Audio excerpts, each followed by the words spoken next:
There's no doubt that fighting games have played an integral role in the development of my gaming fandom over the years. As a kid, my family would take frequent trips during the summer to Coney Island in Brooklyn, where I grew up. And my most anticipated activity was always spending time at the arcade cabinets. This is where I'd be immersed in head to head fighters such as Street Fighter, Mortal Kombat, Samurai Showdown, and the Marvel vs. series.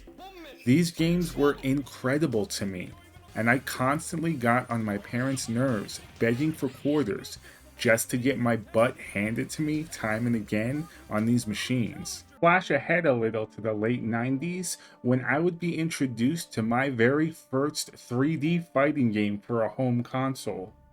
Allow me to share with you my gaming memory of Soul Blade. Although I didn't own this game when it was first released on the PS1 in January of 97, and in fact, I didn't properly own it for myself until quite a few years later, I do distinctly recall the first time I ever played it. It was one of the few other titles brought over by a friend of my sister along the same time as I played the original Resident Evil. While I was peripherally aware of some of the other big name 3D fighters at the time, like Virtua Fighter and Tekken, it was not a world I had yet dipped my toes into by this point. The first time I booted up the game, I was instantly blown away by the opening cinematic, which establishes a cast of diverse warriors, all with their own unique weapons and fighting style.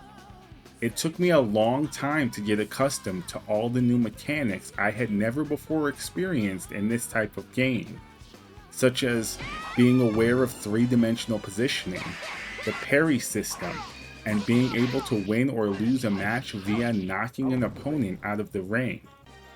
Each combatant also had a meter indicating the durability of their equipped weapon, which would break upon depletion, causing a player to be forced to rely on only their fists for the remainder of the bout.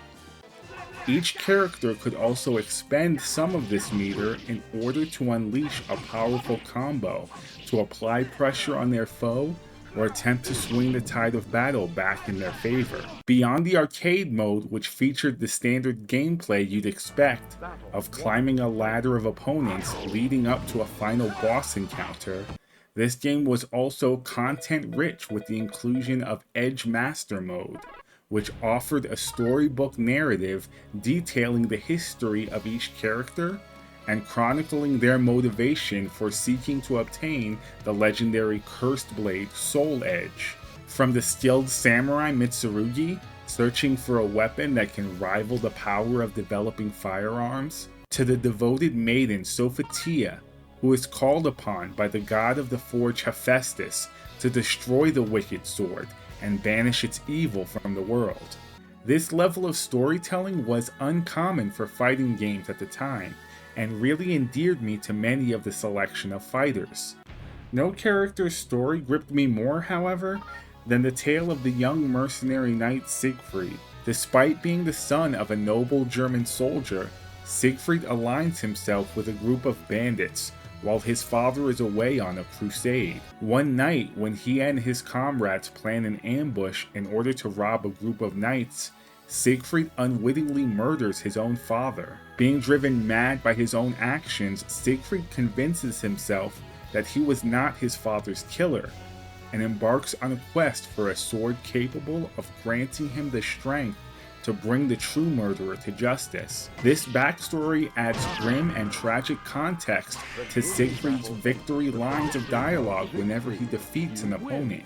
I will not rest until I reap vengeance for my father. I must not have been the only one to believe that Siegfried's story was the most captivating in the game, as future entries in this series would establish that his arcade mode ending, which sees Siegfried transformed into a twisted and demonic version of himself, the Azure Knight, Nightmare, would become the canon sequence of events leading into the Soul Calibur franchise. Both Nightmare and Siegfried have remained prominent playable characters in each of the Soul Calibur games to this day, including the most recent release, Soul Calibur 6. Their fighting styles have been refined over the years to the point they have become distinctly separate characters from each other.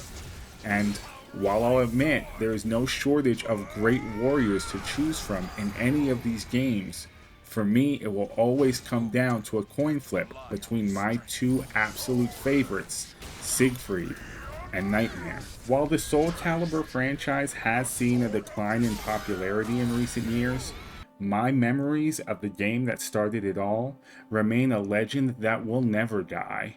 I thoroughly enjoyed revisiting this series in order to capture the gameplay footage you've been watching in this video. I'd encourage anyone who has not experienced this game for themselves to track down a copy. Please share with me your memories of these outstanding fighting games down in the comments, and like and subscribe if you enjoyed this video. I'll catch up with you guys in the next one. For now, this is the Fabled Lionhart, signing off.